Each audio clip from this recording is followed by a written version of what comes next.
Green's four കേരളയുടെ പുതിയൊരു വീഡിയോയിലേക്ക് സ്വാഗതം. വിഷു പെൻഷൻ 1600 രൂപ കാത്തിരിക്കുന്ന എല്ലാ ക്ഷേമ പെൻഷൻ ഗുണഭോക്താക്കളും ഈ വീഡിയോ മുഴുവനായും കാണുക. ചാനൽ സബ്സ്ക്രൈബ് ചെയ്യാത്തവരുണ്ടെങ്കിൽ സബ്സ്ക്രൈബ് കൂടി ചെയ്യുക. വീഡിയോ ഇഷ്ടമായാൽ ലൈക്ക് കൂടി ചെയ്യുക.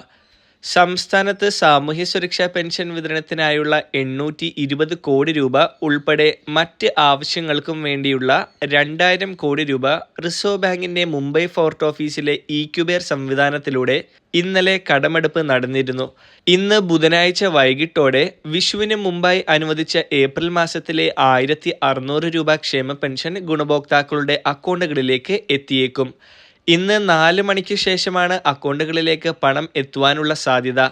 26.5 ലക്ഷം ഗുണഭോക്താക്കൾക്കാണ് ബാങ്ക് അക്കൗണ്ടുകളിലേക്ക് തുക എത്തുക. ഇങ്ങനെ ബാങ്ക് അക്കൗണ്ടുകളിലേക്ക് പെൻഷൻ എത്തുന്ന ഗുണഭോക്താക്കൾ ശ്രദ്ധിക്കേണ്ട ഒരു കാര്യമുണ്ട്. അതായത് പല ആളുകൾക്കും പെൻഷൻ തുകയായ 1600 രൂപ അക്കൗണ്ടിൽ എത്തിയാൽ അതിൽ നിന്നും ബാങ്ക് പിഴ ഈടാക്കുവാൻ സാധ്യതയുണ്ട്. അതായത് ഈ ഏപ്രിൽ മുതൽ ആരംഭിച്ച പുതിയ സാമ്പത്തിക വർഷത്തിൽ മിക്ക ബാങ്കുകളും അവരുടെ മിനിമം ബാലൻസ് സമ്പ്രദായം കർശനമാക്കിയിട്ടുണ്ട്. അത്തരത്തിൽ മിനിമം ബാലൻസ് കൃത്യമായി സൂക്ഷിക്കാത്ത അക്കൗണ്ട് ഉടമകളുടെ ബാങ്ക് അക്കൗണ്ടിലേക്ക് ഈ പെൻഷൻ തുക എത്തുമ്പോൾ ബാങ്ക് ആ തുകയിൽ നിന്നും പിഴ ഈടാക്കുവാൻ സാധ്യതയുണ്ട്. അതിനാൽ നിങ്ങളുടെ ബാങ്ക് മിനിമം ബാലൻസായി സൂക്ഷിക്കണമെന്ന് നിർദ്ദേശിച്ചിട്ടുള്ള തുക അക്കൗണ്ടിൽ സൂക്ഷിക്കാൻ ശ്രദ്ധിക്കുക.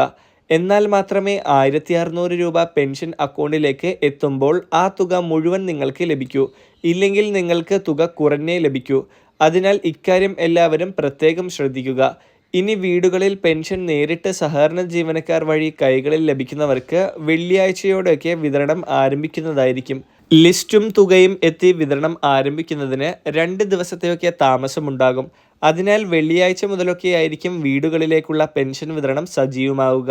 ഇനി പെൻഷനിൽ കേന്ദ്രവിഹിതമുള്ളവർക്ക് 200 മുതൽ 500 രൂപ വരെ കുറഞ്ഞായിരിക്കും അക്കൗണ്ടിലേക്ക് എത്തിച്ചേരുന്നത്.